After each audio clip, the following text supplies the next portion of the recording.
Hello everyone, welcome to Shay Spells Podcast. Hello, my name's SheilannO, I am your host, aka Shay. I am a small streamer slash podcaster here in Ireland, and this is a new series I started called Behind the Streams. Now, Behind the Streams is basically a conversation I have with Irish and international streamers and content creators, just having a little chat and just getting along. What am I talking about? Basically, we're just having a chat and just getting their opinions and nipping at their heads to see what they think on certain things. Nipping? What the hell? I don't know what's wrong with me today. I swear to God. Anyway, today's guest is Alan, aka StreamerEliteTV. He is a Irish streamer on Twitch, and he is also a GNG Series presenter. He's a Legion captain and an engaged partner. I've met him through mutual friends, Sharon and Nullig. That's who I'm talking about. They're the ones that introduced me to him. They always mention him, and it's like, I don't know who that is, so I'm just gonna hop into the stream and watch on. And I'd be active in his stream a lot. And yeah, we talked a little bit of certain things, and we did a video call, so I was talking to him face to face, I guess, if that's the right word, on Discord, and we were talking about certain things of gaming to first games and what's the future for his channel, and also talking about his room, because if you haven't seen his room on Twitch, it's pretty impressive. And we were just talking about that kind of stuff as well. And of course, talking about Legion and Gamerstore.ie. So here's the podcast episode. I hope you enjoy. And I'll see you in a bit.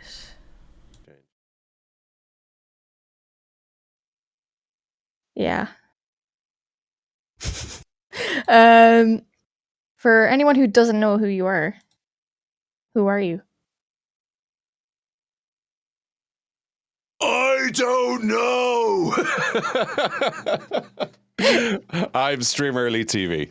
As far as well, that's what I've been told. That's what I've been told. So some say. How did you get into streaming? Oh God, that's a great question. So streaming for me, I was already kind of delving with the whole YouTube gaming thing back in 2015, 2016, and I kind of got acquainted with a couple of the content creators I'm still friends with to this day over on YouTube, because they were playing some of the games I hadn't seen in years and years and years. And then I started coming across a YouTube channel called Linus Tech Tips. We had a big tech channel. And then they were talking about Asus laptops. Funny enough, I actually still have it down here beside me. And I said to myself, you know what? Why not give it a go? I've never actually bought. I had consoles. I had like the Xbox, PlayStations, and X, Y, and Z and what else, but I never had myself a dedicated PC. So I said to myself, yeah, why not? I'll go out and actually go and get one. So I went ahead and I went into Harvey Norman's of all places. What's up, Harvey? How are you getting on? And I decided, no expense spared, went for the most expensive one that I could see there. It was a few £1,000 for a laptop. I didn't even bother with desktop because I was living in a different apartment that stage. I didn't even get space for it. But I said to myself, to hell with it, I'm going to get myself a big laptop, like a big beast of a laptop. Took me 3 years to pay it off. 3 years to pay the bloody thing off. But it had a free XSplit year subscription in it. So I wasn't familiar. I'd never intended on, streaming at all at the start. But then I said, I'll give it a go. It built-in webcam. It came with the microphone, the headset, the whole 9 yards. So I said, you know what, to hell with it, I'll give it a go. So I learned the absolute basics. I learned the absolute basics of XSplit, learning the ins and outs and whatever else. And then I did my first test stream, which I ended up playing Half-Life, which was my first ever stream. There's a little bit tidbit information, actually. Half-Life was my first ever. I've never heard of that game. Half-Life is one of the best first-person shooters ever made. Okay. Half-Life 1 set the standard. Half-Life 2 broke the mold. You had Half-Life 2 Episode 1, Half-Life 2 Episode 2. But then the franchise just fell off the cliff it's actually owned by Valve, who make the Valve Index, who own Steam. Mm-hmm. So they're the ones that they eventually brought out Half-Life Alyx for the first VR Half-Life experience. I'm actually playing that tonight, so I'm looking forward to that. So, well, either tonight or for Saturday, we'll see whichever one I can manage to get that working on. But it was my first game I ever played. It was, sorry, the first stream I ever did. And then when I started doing that, I started telling the people that I used to watch on YouTube, but you know what? I said I'd give it a go streaming myself. And that was and then they started coming over and they started bringing their friends over and we started talking and whatever else. And that was in July of 2016. For anyone who doesn't know, what's GNG and Stream Racer? Okay. Okay. So I get asked this question a lot. I actually do get asked this question a lot. What is GNG? So before I'm able to explain the whole concept of it, I have to give you the actual stories to how it actually came about. Okay. So in 2020, around April, May 2020, I kind of tore down my channel and kind of brought it back up again. I says, right, it wasn't doing anything much. And I said, you know what, right, I'm going to burn it to the ground and build it back up again. So I started doing more community inclusive games such as Marbles on Stream and Stream Racer. So to tie into that, Stream Racer is just like Marbles on Stream, except it uses race cars around tracks. It's completely automated by the system. All you'd have to do is type in !race and let the randomizer do its thing, let the races play out and see who comes first, second, third, etc., etc. But one day I was doing marbles when I was starting off, just like kind of delving into the whole marbles thing. And one of the people that was in my stream had said something which annoyed another person. And it says, "Oh, you're going to jail for 10 minutes. You're going to jail for 10 minutes." That's kind of like a joke. You're guilty. You're guilty.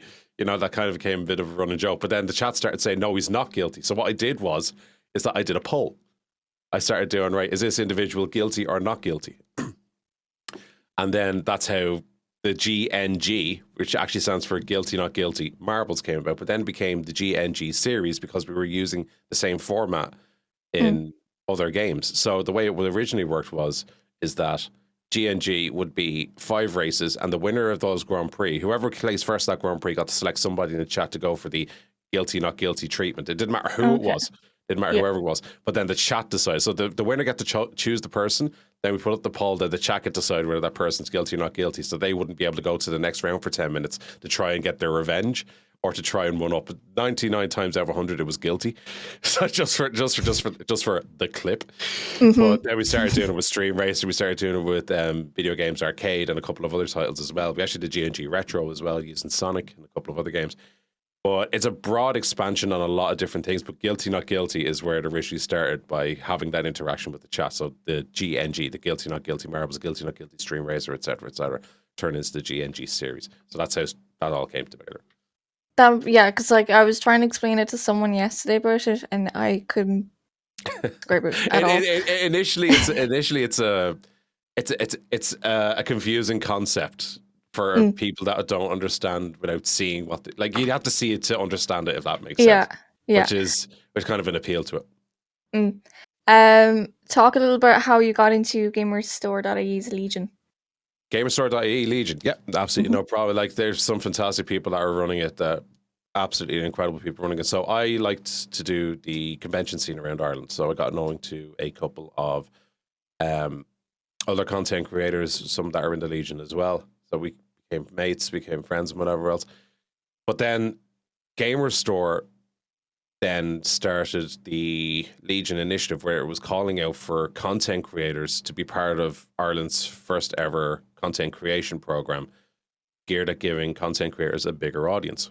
So when they did that, it was hot fire. Everyone wanted to be involved in it. And I don't know what their selection process was for it. I don't know what their reasons behind it were, but they reached out to me over a number of other applicants, and they said, "Listen, we'd like you to get involved, X, Y, and Z." And I said, "Yeah, you know what? I'd love to be a part of it. I'd love to be a part of Legion." And Legion isn't just a group of content creators. It's become more of a familial feel, if that kind of makes sense. like everyone knows each other, everyone talks to each other. There's no alienation. It's just a Hmm. nice, warm, inviting place to be in. And then on top of Legion, it's evolved into the Legion Esports Series as well, which is obviously hosted by the Gara Show and Gibson Gaming and a couple of others doing different games, which I was lucky enough this season to actually be a part of. And it's gone from being just content creators being given a higher platform to a whole scope of different genres being given a broader platform as well. Like you think of the great people involved with Trust Gaming, Unpust is involved as well. There's so much diversity within that group and beyond that as well. Like Legion is now, it's not just a group of content creators, it's something that's spoken about. People want to get involved in a Legion esports series event. They want to get involved in something that's been partaken with GamerStore now, and for them to choose me, I'm ever so thankful. Yeah, because like I only found out about GamerStore back in January when I was looking for an Elgato game capture, Mm. and that's where I bought it from. Because one, it's Irish, it's from they're from Galway. Two, Brexit was a problem, so like it's cheaper to buy it in Don't Ireland mention the than war. I know. Compared to UK and all that, because most of my equipment like I have now is from Amazon Germany and Smiths and other shops that are in Ireland that are selling Yeah. gaming stuff. Because I like UK's Gaming tax and all. game peripherals weren't generally as available as they are now. Maybe even 2 or 3 years ago. Not even that. Like maybe a year and a half to 2 years ago, gaming peripherals weren't as accessible as they are now to the broader audience. And like, all credit goes to GamerStore for making that happen by taking that dive. Like you see what they've released. They've got Corsair, Elgato, Steel Series, just to name a few. Trust Gaming, Razer, AOC. They do laptops, they do monitors, they do all different kinds of peripherals to help the gamer/streamer up their setup and up their production value. Like it's there's nowhere else in the country that's doing it. They are the leaders in what they do. There, and like compared to other places, like we will say Harvey Norman, like they're like selling equipment and all that at such an expensive price, really, compared to like GamerStore.ie. They are the ones I would preferably go for than Harvey Norman or PC World and all that. So, and that was like, you know, when you were on O'Gara shows for the Fortnite, how was that for you? That was definitely that was a on a personal note, that was one of the most enjoyable experiences I've ever had in gaming. That's being genuine about that, because I got to explore commentary. I got to explore doing something that was, not to say that it was native to me, but it was in a different platform which I'm familiar with, but I have no experience on. So to test myself there and to do my homework and actually to try and learn certain things as well, certain nuances, and trying to get like cut cues and stuff like that, when to speak, when not to speak, and that type of stuff. It was a very, very rewarding experience. And to have Chris there as well, guiding me through some of the stuff as well as I'm kind of working through with some of the stuff that he's doing. It was one of the most rewarding experiences I've had since I started this whole journey, without question. And it was nice to see you and Audrey there as well, doing it as well, other than Big Gara. props. Audrey did absolutely fantastic. Don't find her woman for the job. Yeah. I swear, she was absolutely incredible. So she was very, very well done. She did. What has been your most memorable moments you remember from your first few months uploading on Twitch or streaming, should I say? First most memorable moment would have been the 1 year anniversary I had when I was streaming on YouTube. So this would have been 2017. And I still hadn't got the nuances down of social media. I was still kind of dry in the well with that type of stuff. So I wasn't as forward thinking. I was just kind of, I'll just throw up through saying I'm live and whatever else. I'd no graphics, no animations, or whatever else, but I kind of built up a little bit of a rapport with a good couple of content creators in the UK that I kind of become friends with. And they had came in and they went absolutely nuts with the love, the love and respect and stuff like that, and then, you know, donates and whatever else. But it was just the fact that they all then started getting involved in the stream that I was doing. It went on for 15 hours. They were always supposed to go on for 2. It went on for 15. And we were playing all different types of games together. We were playing Doom. We were playing Crash Bandicoot. We were playing a couple of other retro games. We played retro Spyro. You know, just constantly changing up games and just playing and playing and playing games, and that just the time got lost. And it's those type of streams that you remember where you actually lose yourself in the time that you're playing with people that you actually enjoyed their company. And like there was people chopping and changing, people went to sleep and then came back again, but I hadn't noticed it. I didn't notice it because I was still playing, and then they come back like 7 hours later, kind of going, right, we're getting back for another round, and I'm looking at the clock going, oh God, I've have to realize how late it is. But that was my first, like, that stands out in my memory so much because that would be, quote unquote, for me, one of my big moments for me personally on like, not even on YouTube, but in general as this streaming journey. But when you go over to Twitch, I say my biggest, most memorable moment had to be the GNG Championship. Had to be the GNG Championship in April. It was 6 months in the making. A lot of great content creators got involved. They accumulated teams. They got their team of 10, and then we got 10 teams of 10 and more, and then people coming in, enjoying it as well, and having a go. And it was just, everything about the whole event was just mind-blowing. You know, it just second to none. The biggest event that I'd ever done. And I will never, ever, ever forget that event. Ever forget it. What made you move from YouTube to Twitch? So with YouTube, they'd started implementing a policy of I was doing a lot of mobile streams. Okay. Yeah. At the time, I was starting to get a lot into the more IRL side of it. And as I was getting into the IRL side of it, YouTube started changing their policies in regards to how many subscribers you have to have in order for you to be allowed to be given the privilege of being allowed to stream on your mobile device. So you had to have 1,000 subscribers on your channel to be allowed to stream mobile, which was a bit of a dicey thing for me because I wasn't near 1,000 at that stage. I was only starting to build up my community at that stage. So then after that, I started doing the IRLs on Twitch because Twitch had the mobile access, and I said, you know, if you want to catch me over there. And it never worked. It never worked whatsoever. I'm not going to lie. But so I wouldn't classify them as my first streams on Twitch, if that makes sense. But surely because they were alienating a niche audience, which there was no growth and expansion. Like they were limiting the growth and expansion of smaller content creators in a way that was relevant to my situation, which I didn't agree with. And a lot of people that I spoke to as well did not agree with either. And they actually left the platform for the same reasons that I did, which is the fact that they started limiting the availability of tools for smaller content creators to make a bigger impact and a bigger niche on the scene in YouTube. The only way they knew how, which is the only way I knew how at the time. So I went over to Twitch. I did my final stream on YouTube, which actually was on my birthday, actually, funnily enough. And after that, I just said, right, if you want to catch me from now on, you catch me over here at this link down here. And I haven't looked back. I have not looked back at once. What's your planning process for your streams and your socials? So since June of 2020, I've liked to plan out a lot of stuff ahead of time. So when I'm making graphics, when I'm making stuff, like I know you're a fan of Canva, for example. I'd swear by that stuff. Canva program and stuff like that. I actually have the annual subscription. That's how much I actually invest in it. But I like to make my graphics ahead of time. I like to schedule my posts ahead of time. Not as much now as I used to because there's a lot of stuff going on behind the camera that I'm doing as well, behind closed doors, personal life and whatever else. But it's nice to have the schedule kind of coming back up again. But before that, it was every day. It was bang, new post every day.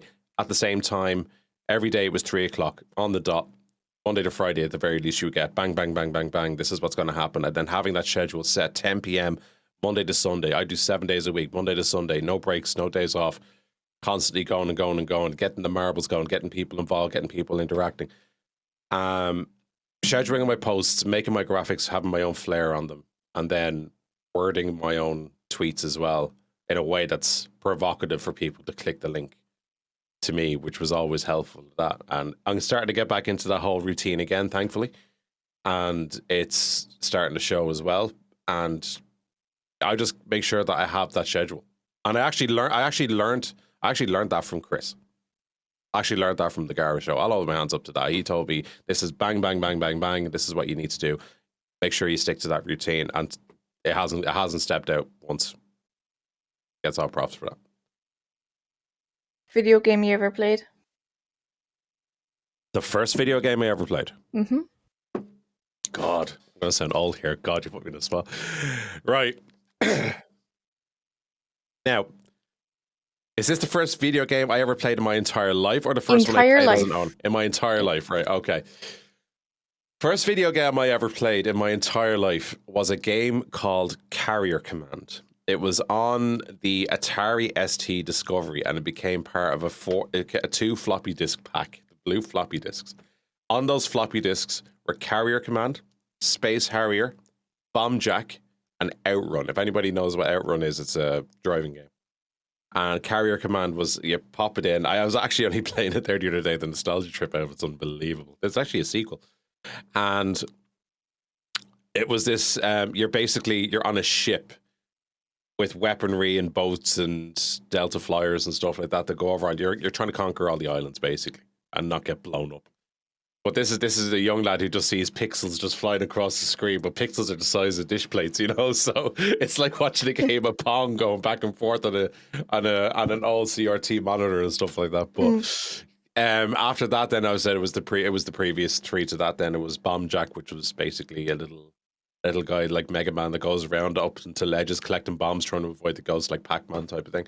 Outrun, driving around the track and stuff like that. And then the Space Harrier was a space shooter that you'd use a joystick to avoid the enemies, shoot them, to straightforward get to the end of the level and that type of stuff. So, but graphically at the time it was revolutionary. Graphically looking at it now, I could probably do it myself. I'm not doing my own armor. If there's enough courses online that you can do right now, which will actually get you up to that level. But yeah, so Carrier Command was my first ever foray into gaming in my entire life. That was the first ever time I'd ever actually played a game. And then after that, it went to Sega Mega Drive. So that's where it went after that. Because it's funny when you mentioned Pac-Man. I was watching yesterday the 2 Johnnies. I'm not particularly a fan of them. It's just my brother likes them, and he would listen to their podcasts and whatnot. And we actually got him tickets to see them in Cork when they were supposed to be coming. But they're doing a show on RC2 at the moment of they take on something, and the episode was on gaming. And they were talking to someone, I don't know who the man was, but he's some type of agent, and he mentioned to them that Pac-Man was being made in Tipperary. Yeah, it was made in Tipperary. Yeah, Pac-Man was made in Tipperary in a small village that apparently doesn't have Wi-Fi. Well, it wouldn't have had Wi-Fi when it was made, let's be perfectly honest. Yeah, so my God, that's incredible. That's actually a fact I never knew. I didn't know about it either until yesterday. So Pac-Man's from Tip. On Tip. Yeah. Random one. Pac-Man's a man for the GAA. Who is your favorite video game character? Duke Nukem. Always. Everyone asks me that the whole time. Duke Nukem has always been my favorite. I've always loved Duke Nukem. My first taste of Duke Nukem would have been in 2001, actually. It would have been 2001. There was a video game store / DVD store / VHS store that used to be across from the school that I was in. And back then, like, I had the PlayStation 1 and whatever. Pardon me, you had the PlayStation 1. And I was actually going in there to actually rent a game called Roll Cage. It's like a Tyco RC kind of digitalized virtual racer. And then I just seen this guy standing on top of these aliens firing guns down, not seeing that there was a little red disc that said 18 on it in the bottom corner. But so anyway, I said to myself, this reminds me a lot of Doom, which I did get the chance to play a lot, thankfully. And I said, right, we're just going to try this. I was in there with a friend of mine called James, and he just put the thing up on the table. Your man was just busy doing something else. Yeah, no problem. Yeah, grand. £5 at the time. Thank you. Cheers. I got it for 3 nights. And I went home. I put it into the PlayStation, and then, my God, the screams that came out of that room. Oh my God. But I just love the character. I love the wittiness of the character. And it stuck with me that I actually rented it again. And then the second time, the guy actually realized, hang on, you're not supposed to have this. You gave it to me last time. Then we can't say nothing, can we? And then he actually gave me the disc back again. Says, right there it is for, he actually gave it to me for 5 days this time for the same price because he realized I wanted to finish the game. But, so I ended up getting through all the levels, finishing the game. I love the whole level aesthetic at the time, the first-person shooter aspect of it, and it reminded me so much of Doom because I was actually a really big fan of Doom at the time as well. That I was starting to play all the Doom games as well, and then it just kind of stuck with me. Then became pop culture, and then I started playing Duke Nukem: A Time to Kill. I went to Golden Discs in the Square and actually bought Duke Nukem: Land of the Babes. Then it kind of died off a little bit, and then eventually came Duke Nukem Forever, which we do not talk about. But then they brought out the 20th anniversary edition with all the levels. Well, most of the levels that I love, but some of them they couldn't put in for other reasons. But it's always been just something that's been ingrained in my memory from a young age that I've always, God damn it, doing the Duke Nukem voices and that type of thing, you know? So Duke Nukem's always going to be my favorite character just because he is that witty repartee. He is, you know, that cool dude attitude, and I just like that kind of style of gaming, you know. So Yeah. I was gonna say whoever owns that shop was very clever at putting it across a primary school or secondary school. Oh, it was brilliant because there was a deli next door as well. So not only could you get yourself your game, you could have got yourself your chicken fillet roll and your bottle of Coke on the way home. You're absolutely sorted, like, you know. And then all you do is sneak it in the school bag and pop it over the next day. Perfect. Yeah, beautiful. Absolutely fantastic. He's not there anymore, unfortunately. It shut down about 5 years later. But he's actually still operating in a I'd not say operating, but he's actually working with a video games development company now at the moment that actually leases out games for people to review. So cool. What's a popular game everyone seems to love but you don't like? Oh, we're going to be here for a while. Right, okay. This is one question that I was actually afraid of. So this has got to get me absolutely slaughtered, but I'm not a fan of Battlefield. I'm not a fan of Battlefield. I don't know what it is. See, there's always a thing. You're either Battlefield or COD. And back then when it was Modern Warfare 2, nothing touched it. I'm sorry. It was just, I was always Call of Duty Modern Warfare 2. I actually downloaded the expansion packs and all the additional levels for multiplayer. I was that engrossed in Modern Warfare. Another one for me would have been Spyro. Spyro I wasn't really too keen on. I played it, but I know there's a loving subculture, like a cult-like subculture for Spyro, but I was never really keen on the original. But now in saying that, when they actually brought out the remaster, kind of changed my mind about it, to be honest. You're actually the second person to say Spyro as well, I think. Really? Spyro was just one of those games that I felt was a rip-off of Crash Bandicoot. I always felt that it was trying to impede on the progress of an already established monster that was Crash Bandicoot. And Crash Bandicoot was the first game I actually ever played on the PlayStation 1. I had Formula 1 that went with that. I had Wipeout being another fantastic game, but Crash Bandicoot, first one I ever played. I actually loved Crash Bandicoot that much that I played it on the PlayStation 1. I played it on the PlayStation phone, if anybody remembers that one. The PlayStation phone. I actually had that little slide-up phone, 2011. I got Insane Trilogy. I got number 4. I got the whole 9 yards. I actually enjoyed the game that much that I actually remember the master code, the super password, to unlock 100% in the game as well. But that would be one of my. But when it comes back to the games that like pop culture that people like, and then I don't like, if you're to say currently, I'm not a fan of Valorant. I just don't know what it is about Valorant that I'm not. It's just the movement for me. I don't know. I just don't like the way. See, I'm a more casual gamer. I like the more casual aspect of a game compared to competitive. I think Valorant is more geared towards the more competitive aspect of it.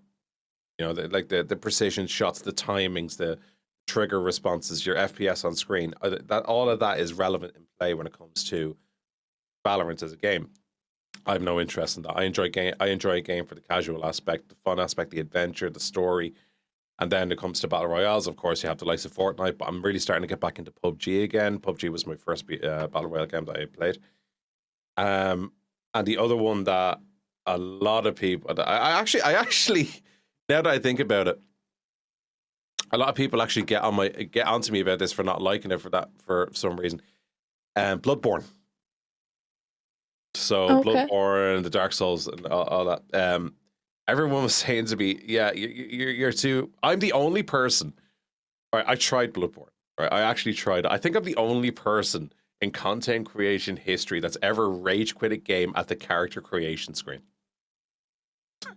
Choosing the hair color for your character and then realizing they haven't got the color you want, so much so that you actually smack the controller out the ground that hard that actually shatters all over the floor.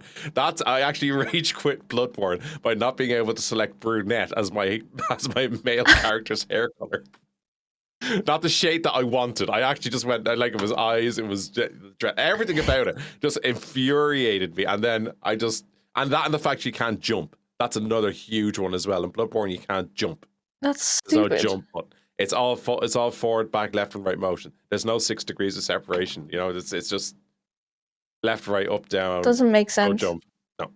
That infuriates. Like trying to hop over enemies. Like you thought, oh yeah, I'll hop over, do a roll down a set of steps, make it look flashy. No, swipe, damn, you're dead. I mean, Yeah. no, just no. Oh, and then of course everyone. Right, this seems to be the latest thing. I've no interest in it, and people. Well, not that I'm no interest in it. I respect the people that like it. FIFA.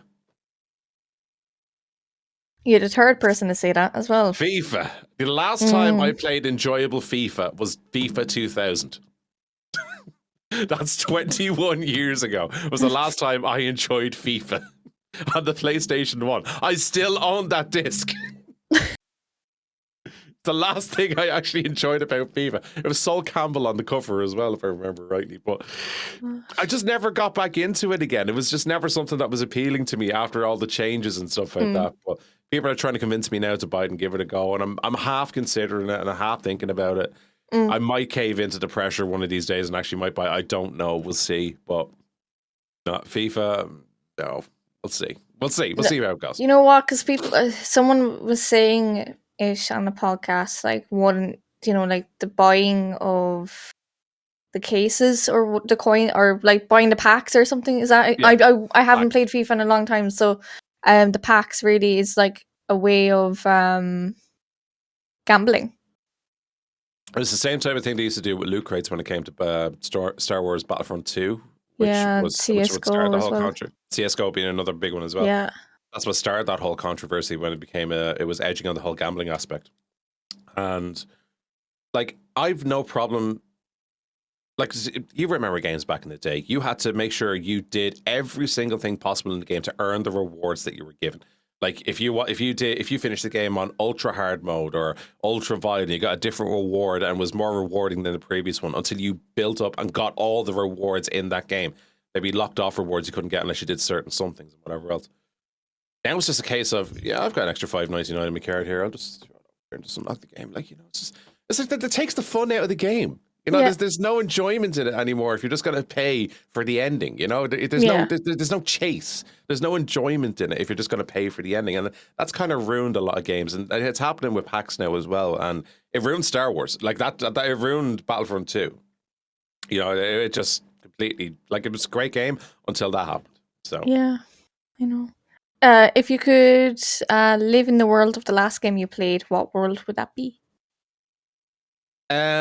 Last game I actually played was actually Half-Life Alyx because I was actually testing it. So yeah, that's going to be embarrassing because that world is pretty much destroyed and taken over by the Combine. So thanks for that, Shay. You have let me in the lurch there. I'm gonna have to be Alex Vance. I can't be Gordon Freeman, unfortunately. I have to be Alex Vance, and I'm gonna have to fight my way through the Combine now. That's great, thank you.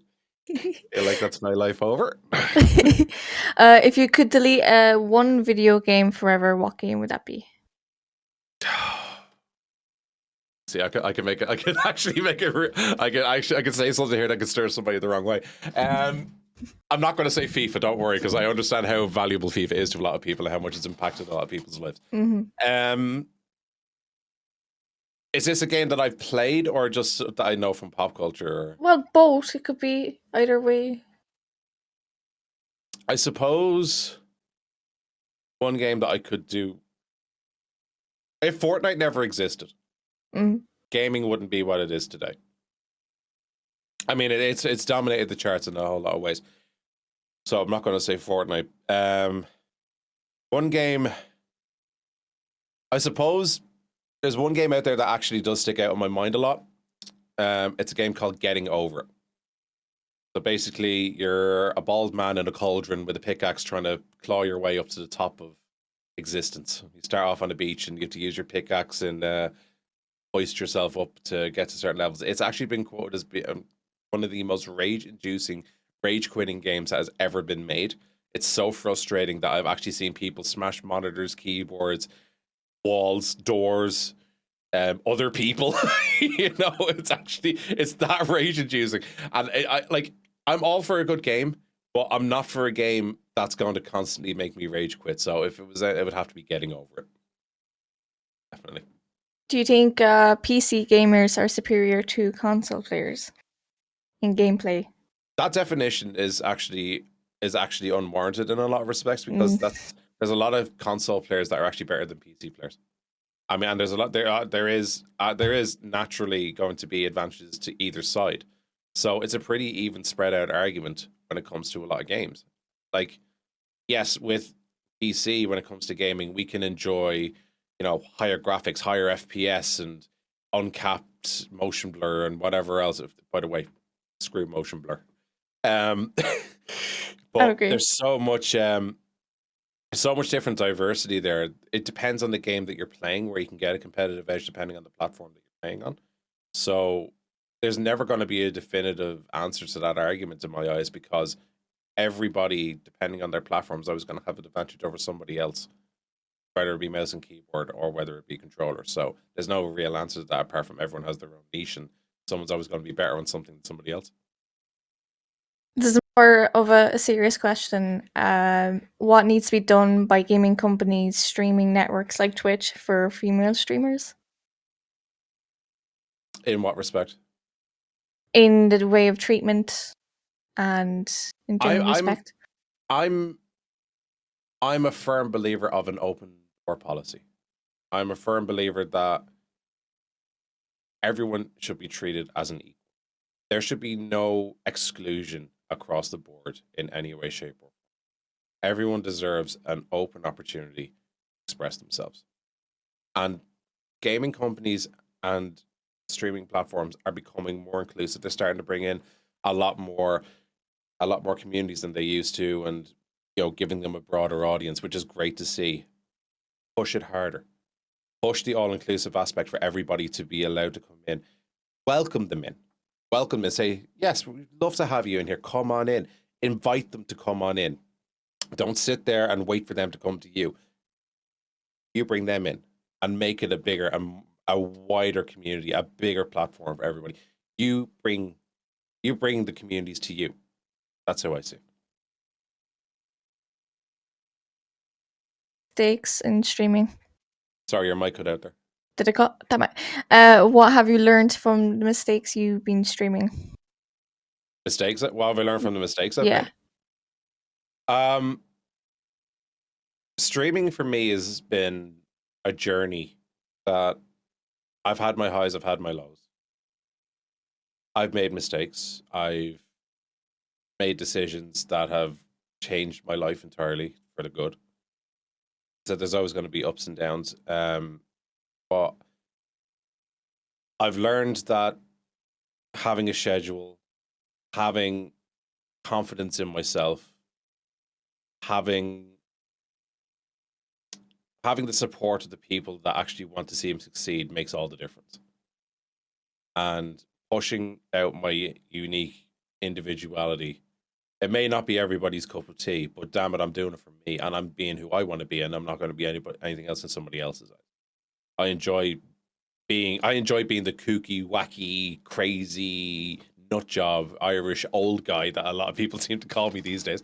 You know, I'm only 32. Lay off here, right? And I'm like I've made mistakes of, you know, bad timing, poor time management, and stuff like that, and I've learned from that now, and I'm starting to. Well, not starting to, but I'd like to think that I've established myself enough to the point that I've set myself times, I've set myself boundaries, restrictions, and a target to always set for myself. And I've learned from a lot from that as well. And and it's actually moved over to my life behind the camera Mhm. as well by having that time management, which is always a huge thing. Doing something when it needs to be done, not putting it on the back burner or forgetting about it or thinking somebody else will do it. Just take it and just do it. You know, just don't think somebody else is going to just take it, do it. Simple as that. I guess this is kind of following up to that one is, what would your advice be for a new streamer starting from the beginning? For new beginnings. So not everybody's going to have a masterful setup. Okay, not everybody's going to have a masterful setup. If you have a monitor, a console, a microphone, a PlayStation webcam, and a personality, talk. Just talk. Because if you keep talking and someone sees that you're trying to interact, if you're on 0 viewers, okay, that can be the most off-putting thing. That can really be an off-putting thing. It's happened to me many times. Like I've been on 0 viewers a few times myself. Like when I was starting off, that's perfectly fine with me. I'll still talk to the camera. I'll still give a commentary. I'll still make the attempt. Don't be afraid to make an attempt, because the character you portray on camera, okay, is what people are going to be invested in. That's what people are going to see. So just be yourself. Like as I said, I used to be more of a directional style character. You know, I wasn't exactly me. It took me a long time to find my niche and for me to become comfortable in what it is that I'm doing and having fun doing that. But as of now, for anybody that's starting off, don't be afraid to talk. Okay? Do not be afraid to talk. Don't be afraid of failing either. Never be afraid to fail, because if you fail, you learn from that and you know what to adjust. Anytime someone fails at something, it's a learning curve, because that means there's something in there that you can change, that you can keep what works, but what made it fail? Okay, yeah, let's change that until you find your winning formula. You're starting off, just test the water, see what makes you feel comfortable, and then don't be afraid to talk, because talking is what's going to get you. What's going to get you interacting. What's the plan for your stream in the future? Any future goals? Future goals at the moment going into 2022 for me are just to expand my audience, bring more inclusive games, and just continue doing this and what I love doing. I'm not a numbers orientated guy. I just love having fun. I just enjoy whatever it is I'm playing. If people want to come for along for the ride, that's cool. Awesome. You're more than welcome to hop on that train and we'll go together. But, you know, for me, for rest 2021, 2022, I want to get involved with more content creators. I want more cross collaboration. I'm going to continue the GNG series. I'm going to continue doing Fortnite. I'm going to be bringing new games, a lot more VR actually, right here. More VR is going to be done as well. And I'm going into zones where it's outside of my comfort zone slightly, but I want to have that because I actually enjoy doing this, but I don't do it on stream for some reason. So I said, you know what? Why the hell not? Let's just do it. Yeah. Just have some fun. So definitely going to be doing a lot more VR content and a lot more stuff in the pipeline as well in the coming year. So yeah, because I mean, I can see your background right now, but on your stream, Yeah. how what's the process of you making the gaming room? So this whole thing was a concept design for me for a number of years. I always said that I wanted my own dedicated, you know, streaming room / office or whatever else. Mm-hmm. And I took a lot of inspirations from a lot of other content creators, as everybody will attest to when they see my background here. They say, "Oh, that's just Jacksepticeye. You just ripped him off." Another Irish lad's doing a full sound foam around the walls and ceiling type job. But I've always liked that aesthetic. I've always loved the studio aesthetic from, you know, audio recording studios. where they have all this like sound foam on the wall and stuff like that. But I also wanted it to have kind of a homely feel, but yet still have that kind of, you know, gaming aesthetic, I suppose. So the lamps that I have here, the white tube lamps here, they're RGB. I can select the whatever color I want in them. Then I've got the backlights up the top here. I've got a green screen which comes across. You know, I've everything that's within arm's reach and motion for me as well, and I've enough space to be able to do VR and a couple of well. But I've always said to myself, if I'm going to do something, I'm going to. Well, actually, no, it wasn't always like that. But in more recent years, I always said, if I'm going to do something, I'm going to go the whole way. I'm not going to stop until I get it. No matter by whatever means, I'm going to make it happen. So eventually, I was able to get the permissions to get this done, and then I got the place built. Started putting in the insulation, then putting in the foam and whatever else.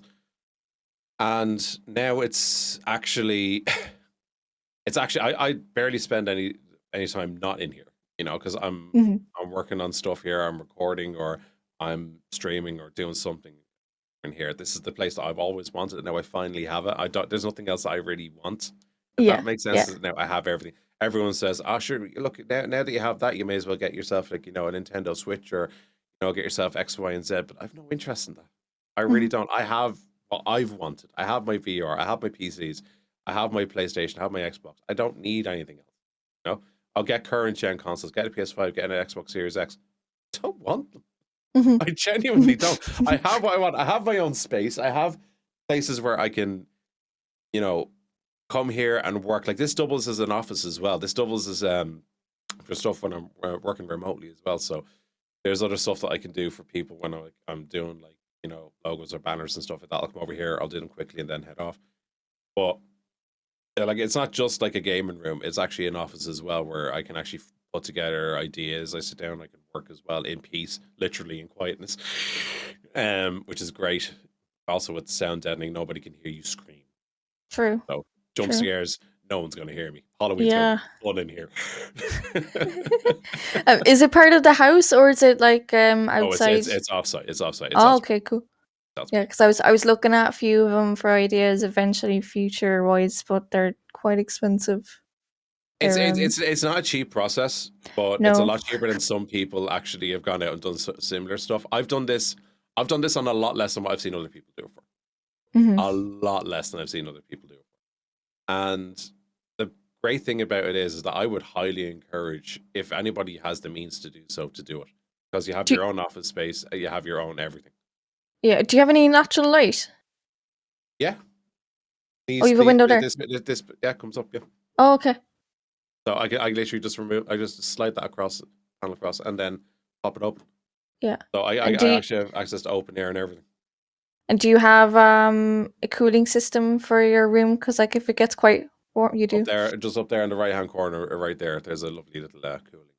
Yeah, I need to sort that out for myself because every time my family comes into my bedroom, they're saying it's really hot. I have 2 mini fans beside the computer cooling it down all the time.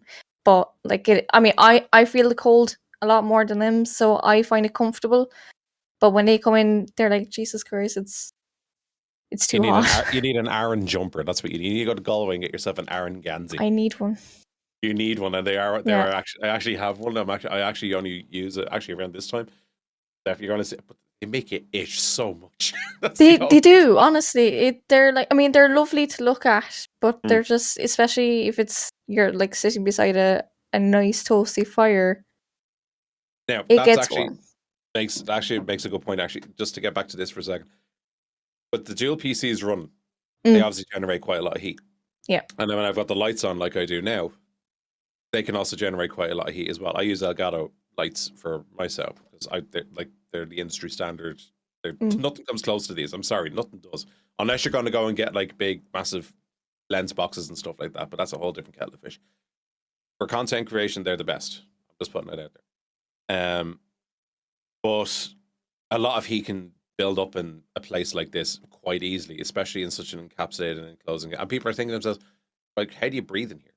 You know, everything, like there's so much foam around you. There's no vents or something like that. Yeah. I have my little mini extractor up here that does everything I need to do. Plus, as well, the door's right there. If I need to I need to breathe, I just open the door. You know, like I can literally just do this. Like, oh, Yeah. you know, I'm actually happy out. Like, so, but but this type of setup can generate quite a lot of heat as well, which is an unfortunate circumstance for trying to run the equipment, but it is what it is. Just make it work. You find ways of making stuff work. Where did you get your soundproofing? Amazon. Amazon. Okay. Amazon. Amazon, multiple hundreds went into acquiring all this sound foam. A lot of money went into the sound foam more than anything else. Actually, it was actually the carpet I have is sound resistant carpet, so it doesn't allow sound to bounce. Mm-hmm. So it's sound insulated or whatever it was. But the roll of carpet that I got for the floor cost only a third that it cost me to get all the foam that goes on the wall. So the only thing is, though, you'll have to change a panel every now and again because the heat and the cold, they'll shrink and they'll expand the foam every now and again. But Yeah. I have a lovely backup supply just in case anything ever goes wrong. And they're not that expensive in the grand scheme of things, but for the space that I have, it costs a lot more than I gave it credit for. Because you're sponsored by Engage, right? Mm-hmm. How do you choose your sponsoring? Oh yeah, they're not. I never chose my sponsor. I never chose any They of my chose sponsors. you. It was there. They approached me. Yeah. Oh, okay. They approached me. It's not to say that I haven't reached out to get sponsorships for events that I've been a part of in the past. Like I've reached out to numerous different sponsors that I've gotten involved for events that I've done in the past with other content creators, but I've never reached out for one, looking for one myself. I've never deliberately reached out to try and get a sponsorship for myself. Any sponsor that I've had has always approached me, which I'm lucky, touch wood, keeps happening, but I've never deliberately sent out, cold calling letters and stuff like that to get sponsors to say, here, listen, yeah, I want you to pay me X, Y, and Z and to do this and whatever else. But I'm lucky for what I've got and I'm grateful for what I've gotten. And I'll continue to do the best that I can for any of the brands that I'm associated with. And because with Engage, you can get 10% off with your code, and the same with Legion, or not Legion, Gamerstore.ie as well. StreamerEliteTV. So if you're looking for a beverage that has zero sugar and is easily transportable, get a big tin. You get that's it. Like, hang on, let me show you the tin.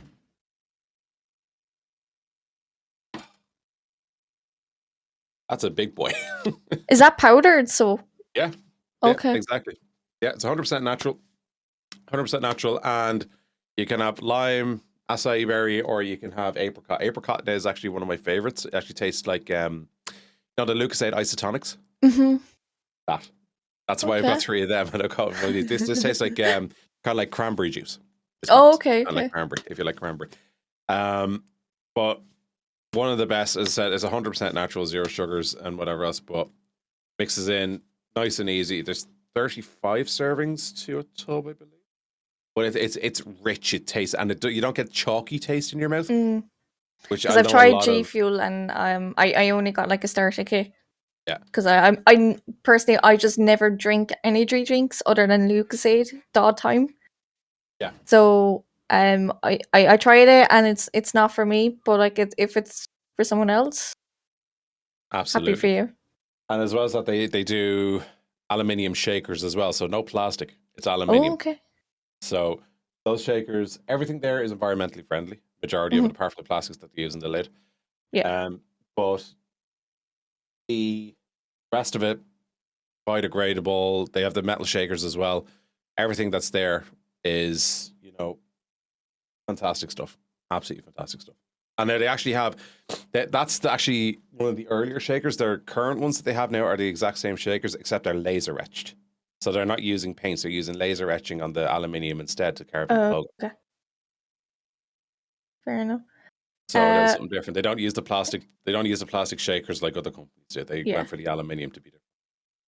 What advice would you give to yourself who was just starting the stream all over again? Don't do it. Don't do it. That's not even joking. That's actually being deadly serious. There's a lot of pitfalls and trials and tribulations, and it's a money pit for the best of times as well. If I was to go back and look at myself and say, is this something I want to do? I'd be wary of myself for some of the products that I've bought over the years, thinking that they'd make a difference to my production, which they've actually been more of a detriment than they have been an actual assistance to me. I'd say to myself, if you're going to do this, take your time. Don't rush into anything and think about what you're going to do before you do it, instead of being the thick idiot that you were for God knows how many years and diving headfirst into something without even fucking thinking. Pardon my French, excuse me, you're going to have to edit that out. Just think ahead and don't jump into something without doing your homework. It's as simple as that. Would you be going to TwitchCon in Amsterdam? Is the Pope Catholic? Oh yeah. Well, yeah, I suppose, yeah.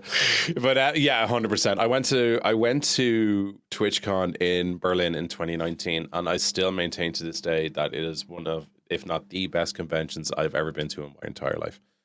There's no other spectacle like it. There's no other inclusive, specific platform-based convention that I can think of in my mind that is as inclusive as a TwitchCon event. Anybody that's gone to a TwitchCon event will tell you, like, you get to meet, like, I've met Irish content creators that I'd never even heard of before over there, and some of them which are actually still I'm great mates with, who I only went for pints with just before COVID began. And, you know, like, I've met people over there that I'm still in contact with today, that I've networked with, that I've actually collaborated with, people from Spain, from Norway, from Ireland, from England, from America, from a couple of other places as well. But seeing this grandeur and the spectacle that they put on when you're in the Grand Hall, where you see, you know, like Bethesda, World of Tanks, Sega, Gillette was there as well, running an event as well. But then coming across all these content creators, like I met Courage. I got to meet Courage on the main floor, and I got to take my photograph of him. Then I met Jacksepticeye in the Grand Hall, got to have a conversation with him for a few minutes as well, which was one hell of an experience. Got photographs with him and everything as well. Got to talk about the homeland, you know, all the good stuff from home.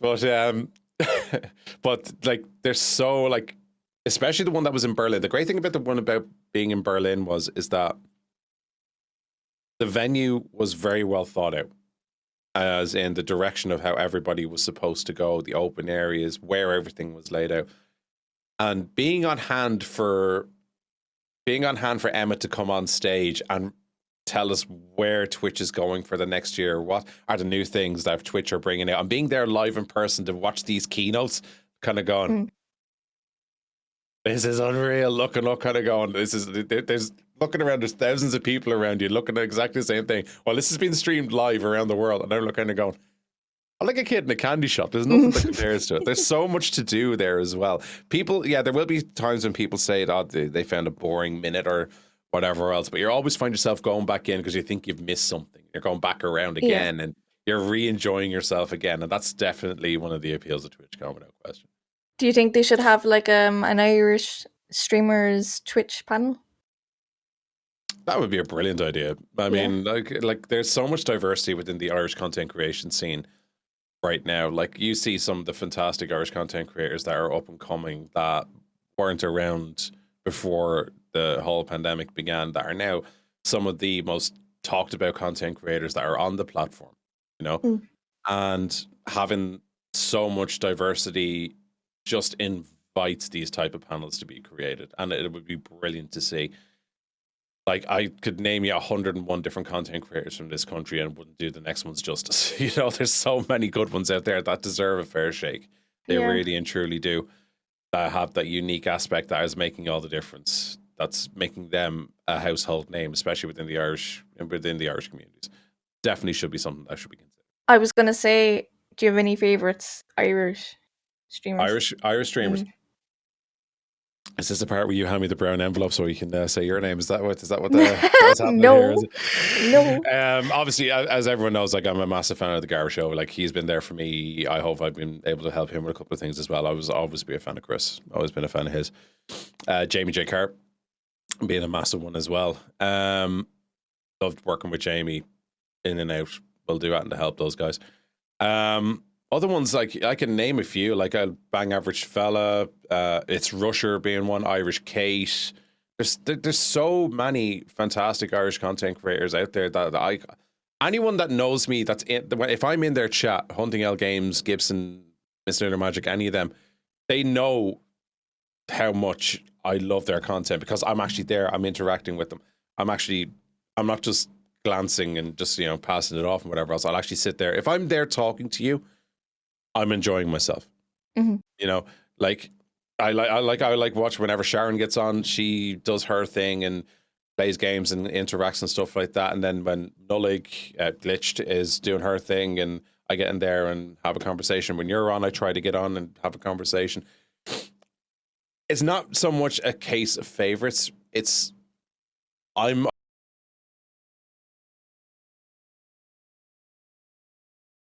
you know, and I'll enjoy them. It's not to say that there's favorites. There will be content creators that I will watch more because I'm more familiar with them. Mm-hmm. Like I think everybody has that. Everybody has those content creators that they're more than likely just going, yeah, I'll set off 5 minutes here just to sit down here and have a conversation with. They'll make Yeah, the I time, might have missed you know? a little bit of what you said because the camera froze the audio. Yeah. So everyone has their preferences. Like we can't discourage people from having their preferences. They'll always have the ones that they'll dedicate their time to. You know, they'll always have those content creators that they'll always make sure that they'll either have a tab for or they'll remember to be there at a certain time to say hello, whatever else, if you know their schedule.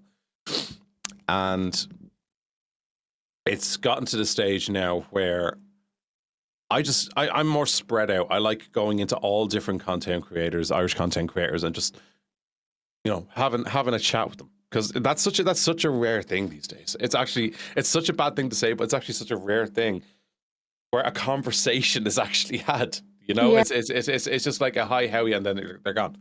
Mm. Yeah, it's just like, I've been in your stream, and then all of a sudden they're not there anymore. You know, and sorry, but there are people that will come in and will genuinely take the time of having a talk, whether it just be for a minute or 2 minutes, just to see hello, hey, how are you, and whatever else, and then having that conversation, having that interaction. That makes so much of a difference. That makes so much of a difference because that can be the difference between an everyday stream to a smile. That's how much of a difference there is there. You know, that could just be an everyday stream, and then there's ones that will actually make you smile and actually have a conversation and just enjoy yourself, you know? And that's when you start to loosen up, and that's when you start to have that bit of fun, like, you know? So I didn't know Rusher. It's Rusher. He's from Cork as well. I didn't know Russia's about a that. fantastic Warzone streamer. I love watching his stuff. He's cracked. Cracked is not even the word. Well, no, like that lad is tapped. That lad is absolutely tapped. But he's an incredible Warzone player, and like there's Captain Sexy being another one. He's a fantastic Warzone player. I love watching him. He does great stuff as well. I was in his stream for a good while the other day. We're talking about a whole host of different options. Like there's so much broad diversity amongst a whole lot of content creators. I love it. Just at the moment, yeah, Ireland is a great place to be for content creation right now. It's just the way it should be. I think I remember during the summer, because you know all those TikToks were having these houses of TikTokers. We had one ourselves called the Goats? Go House. Yeah, but are they still around or are they gone? I think they're gone. They're well out now, I think, at this stage. Yeah. No, I kind of cringed seeing that. I mean, I admired him, but then I'm like, I'm not against the idea of content creation houses per se. Yeah. Like I'm not against that idea. In certain scenarios and certain situations, I've stayed in accommodation with content creators before for events and stuff like that, and they've been great. They've been great accommodations. They've been great fun and whatever else. But I don't think in a mass majority of scenarios I would like to be a permanent resident. Yeah. Because you'd need to have your own space. You need to have your own time to yourself. You need to have your own workspace as well. And seeing the same people over and over and over again on a constant daily basis will wear you out thin with everybody, you know? It'll get to the stage where you go in, talk, and you come out fist fighting, you know? And I don't like that. I don't like that. I think also it's like they were just trying to follow the trend of everyone else what they were doing in America. Yeah. I think, I mean, obviously we all hop on trends of games and like whatever's on TikTok, which fair enough, you know. But yeah, no, I just thought it was a bit cringy a little bit. See, content creation houses they're a very, very fine niche. You have to find the right people to make it work.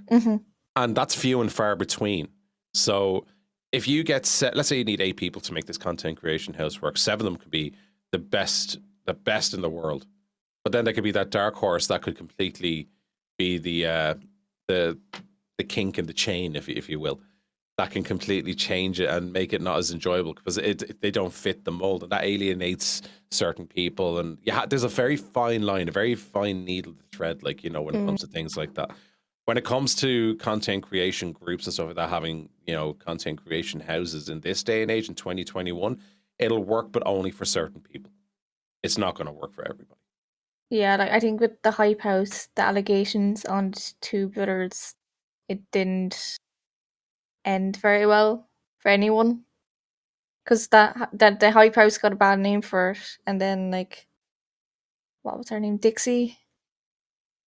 The two I don't know, I can't remember the name. The two of them left. They were sisters, and there's two brothers.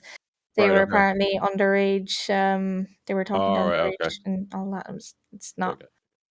So you can't see with those type of content creation houses, like, you need the right people there to make it happen. Yeah, the right people, and like there are people in this country that will pull it off, no problem at all. There are content creation, like here's a lovely separation from it, right? Content creation houses, content creation warehouses. Okay, so content creation teams having a headquarters, but being able to go home at night instead of having a content creation house. I think that's a better, more viable option. Having your offices, which is like 100 Thieves, for example, they have their, you know, their gaming offices and studios and stuff like that, but then they get to go home at night. That's just perfect, because then you can treat it like a job where you go in, do your day's work, and go home.